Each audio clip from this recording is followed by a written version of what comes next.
Oke teman-teman, kembali lagi bersama saya ya. Dalam video kali ini saya akan membahas tentang bahwa galbay itu adalah bagian dari sistem dan bukan aib pribadi.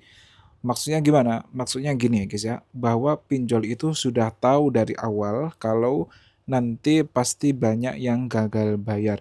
Jadi mereka itu sudah memperhitungkan resiko dan sebagainya. Lalu kaitannya apa? Kenapa kok itu perlu dibahas? Yang pertama, kalau kita sudah tahu kalau galbay itu bagian dari sistem, maka kita jangan berharap nanti pinjolnya itu bubar, terus hutang kita bisa lunas. Jangan berharap seperti itu, teman-teman. Kenapa? Karena guys, ya, pinjol itu sudah memperhatikan semuanya. Dan sekali lagi saya katakan, galbay itu termasuk dalam sistem. Ya, jadi mereka itu sudah mengaturnya dengan baik. Susah sekali guys, mereka untuk bangkrut itu susah sekali.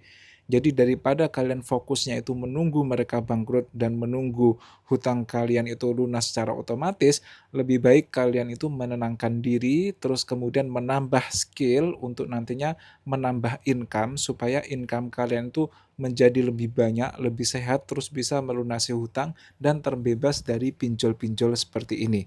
Ya, itu jelas teman-teman. Kemudian saya ingin menyampaikan bahwa masalah sebenarnya itu bukan di pinjol guys, atau bukan di galbay, ya. Justru masalahnya itu biasanya ada di DC yang cara nagihnya itu kasar, dan kalau sampai mereka itu kasar dan mengintimidasi atau sampai mengancam kita, kita bisa mengancam balik mereka untuk melaporkan ke pihak yang berwenang yaitu OJK ya teman-teman, supaya nanti mereka bisa kena sanksi. Terus kemudian masalah terbesar kedua adalah ketika kalian itu panik ya teman-teman. Karena saat kalian panik, psikologi kalian itu akan rendah ya, energinya itu jadi negatif, terus mental kalian itu akan kena. Ya, takutnya nanti malah bundir dan sebagainya ya, teman-teman, itu sangat bahaya sekali. Jangan hanya karena tidak mampu membayar hutang kalian sampai melakukan hal-hal seperti itu ya, teman-teman. Kenapa saya bilang kayak gini, guys? Karena saya sendiri juga pernah punya hutang ya, teman-teman, dan hutang saya itu juga bukan hutang yang bukan hutang yang sedikit, teman-teman. Hutangnya itu banyak, tapi pada akhirnya alhamdulillah saya juga berhasil melunasi itu semua kok, teman-teman. Terus caranya gimana?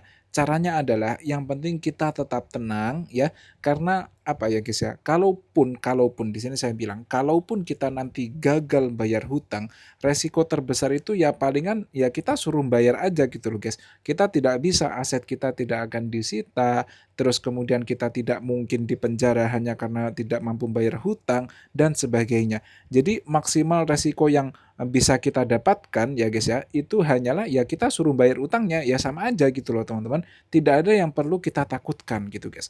Jadi daripada kalian itu bingung sendiri, mentalnya kena dan sebagainya, lebih baik fokus saja supaya energinya itu positif dan ya nggak akan ada hal buruk yang terjadi gitu loh teman-teman. Kalaupun ada hal buruk yang terjadi, biasanya itu bukan karena pinjolnya tapi karena diri kita sendiri yang memperburuk keadaan itu gitu. Ya, jadi tenang saja ya teman-teman. Oke, kurang lebihnya saya mohon maaf. Akhirul kalam. Assalamualaikum warahmatullahi wabarakatuh.